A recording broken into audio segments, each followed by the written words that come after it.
Catering వాళ్ళు పెళ్లి భోజనాల్లో వడ్డించే గోబీ 65ని ఇంట్లోనే ఎలా ప్రిపేర్ చేసుకోవాలో చూపిస్తాను.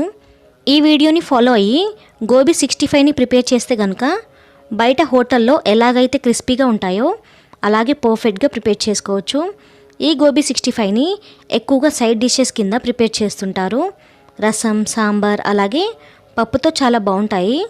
గోబీ 65 ప్రిపేర్ చేసుకోవడానికి ముందుగా ఒక మీడియం సైజ్ కాలీఫ్లవర్ తీసుకోవాలి. కాలీఫ్లవర్ ఎంత ఫ్రెష్గా ఉంటే అంత మంచిది. ఇప్పుడు ఈ కాలీఫ్లవర్ని ముక్కలుగా కట్ చేసి తీసుకోవాలి. ముక్కలు అనేవి ఈ విధంగా మీడియం సైజులో ఉండేలాగా చూసుకొని కట్ చేసుకోండి. ఇప్పుడు ఈ కాలీఫ్లవర్ ముక్కలన్నింటినీ కూడా ఒక బౌల్లోకి ట్రాన్స్ఫర్ చేసుకోవాలి.